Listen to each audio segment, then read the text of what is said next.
Eu não sei com quem eu converso, pode ser com você também, mais pra frente, uma outra live. Quando eu fui ver Joaquim Jeremias e outros do primeiro século, é muita coisa, mano, que a gente, tipo, que dava pra bater papo sobre coisas que acontecem ali naquele primeiro século que a gente não passa várias vezes no seminário, ou se, é É mais. verdade.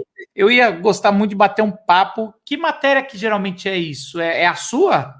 Passa pela disciplina aí do estudo do mundo do Antigo Testamento e do Novo Testamento, passa um pouquinho por exegese também, e também por hermenêutica, porque o grande engano que a gente tem é que as pessoas, pegando, por exemplo, a época de Jesus, os judeus pensavam tudo igual. Mas não, dentro do judaísmo, nós temos vários tipos de ideia, e dentro de um judeu nós temos várias maneiras de se pensar o mesmo assunto. Então o judeu tem a capacidade, na época de Jesus, de dialogar consigo mesmo e com o outro, de multiformas, de formas assim, diversas. Isso você vê na composição das facções na época do Novo Testamento, os fariseus, saduceus, essênios, isso para ser mais genérico. Mas temos outros grupos e muitos grupos, muitas formas de pensar temas que são caros ao judaísmo. Por exemplo, Messias, né? Tinha gente que acreditava na vinda de um Messias. Alguns documentos de Qumran, dos documentos do Mar Morto, falam de 2 Messias. Outros falam de 3 Messias. Pô, mas é um documento que foi escrito por uma comunidade que deveria pensar igual. Não, dentro de uma mesma comunidade havia pessoas que pensavam na vinda de um Messias, de 2 ou até de 3. Então,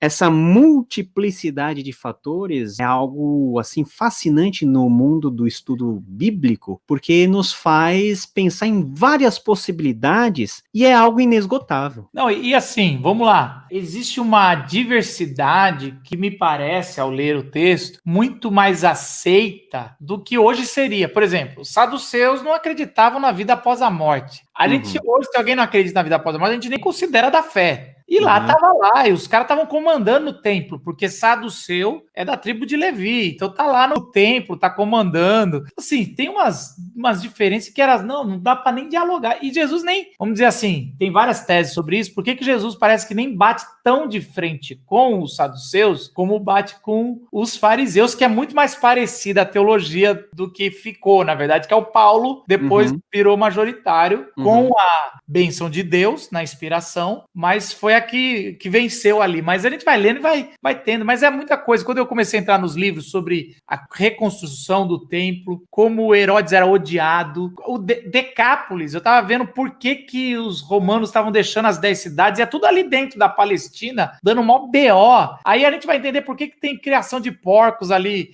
quando Jesus aparece de um lado e do outro, não pode nem comer porco. É muito legal quando a gente vai entrando aí, vai vendo que o negócio é uma bagunça, né, mano? É um São Paulo, Rio de Janeiro.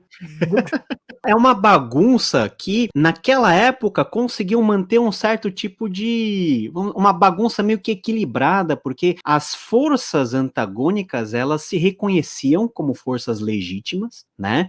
E cada um tinha uma preocupação de manter o seu público e dialogar com o outro. E a gente fica mais ou menos escandalizado justamente no fato que você mencionou. O mundo do Antigo Testamento, tal como o mundo do Novo Testamento, é muito mais diverso na forma da prática religiosa e na forma até da interpretação bíblica e do uso de passagens bíblicas e do que isso significa, do que a nossa maneira mais cartesiana, né, mais confessional, né? Qualquer confessionalista aqui, qualquer presbiteriano, qualquer batista ficaria muito escandalizado, talvez se embarcasse lá De Volta para o Passado e visse... Eu tinha DeLorean aqui, agora meu quadro tiraram, mas eu tinha DeLorean aqui, eu gostava. Mas eu acho que o pessoal ia ficar tudo com o cabelo em pé se visse na prática a bagunça que era aqueles tempos. E eram tempos muito difíceis, né, em todos os sentidos. Tem uma pergunta aqui do Cláudio Oliveira.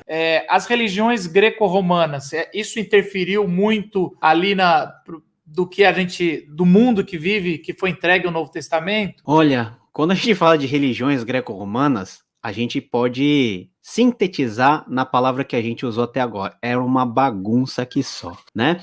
Porque quando a gente fala de deuses, a gente tem um estereótipo muito limpinho de Deus, porque a gente se lembra do Deus de Israel, do Deus que se revela direitinho, né, que moralmente é um ser perfeito, santo, totalmente outro, todas essas coisas que a gente aprende na teologia. Mas os deuses gregos eram muito parecidos com os seres humanos. Nós tínhamos gradações desses deuses, desde os deuses chamados olímpicos, que eram os deuses que realmente comandavam todas as coisas, até as deidades mais locais, passando por deuses menores que nós chamamos de daimon, né? Aquilo que nós traduziríamos como demônios, que tem os demônios bons e os demônios maus. Mas todos esses seres, eles tinham muita característica semelhante aos seres humanos. E é por isso que a forma do ser humano se relacionar com esses deuses não era a forma da adoração prescrita na Bíblia, mas era a forma basicamente de barganha. Por quê? Porque os deuses também queriam lucrar nesse relacionamento, tal como os seres humanos queriam lucrar também. Então, você quer algum favor de um deus? Você vai fazer um regalo para esse Deus, vai dar uma propina para esse Deus, vai fazer um sacrifício legalzinho, vai dar aquilo que o Deus gosta de receber. E outra coisa é que, por causa da quantidade muito grande de deuses, era a concepção já, não somente dos gregos, mas também desde a antiguidade, que cada âmbito da vida, cada parte da vida era dominada por um Deus, era de cuidado de um Deus. Então, por exemplo,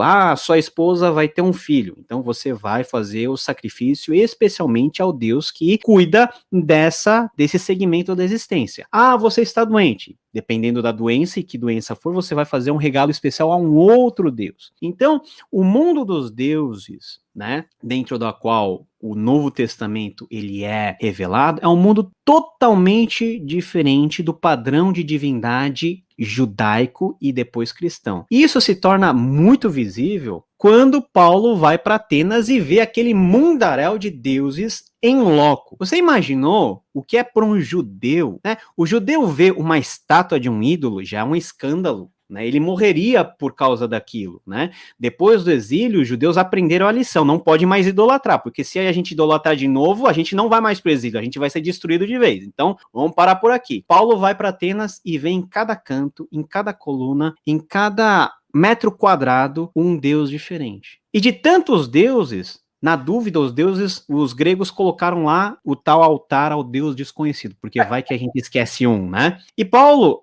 ele engole a raiva que ele tem, porque ele era da estirpe farisaica, então ele tem o zelo fariseu dentro do coração fervilhando, e ele engole seco e ele utiliza esse mundo caótico dos deuses, e particularmente esse altar ao Deus desconhecido para falar o seguinte: olha, beleza, pessoal, eu vi que vocês são muito religiosos, tal. Paulo foi até muito simpático, eu vi que vocês são religiosos, mas é sobre esse Deus que vocês não conhecem, que criou todas as coisas que eu vim falar. Então, o Novo Testamento dá uma resposta a esse mundo dos deuses. E que resposta? Beleza, pessoal, vocês estão considerando que cada parte do universo é habitado por um Deus. Agora, o que eu quero falar para vocês é que o Deus verdadeiro criou todas as coisas, inclusive as coisas que vocês usam e dizem que são deuses. Então, no mínimo, o Deus da Bíblia é infinitamente maior. Ele é o Deus dos deuses. Ele é o único que deve ser adorado.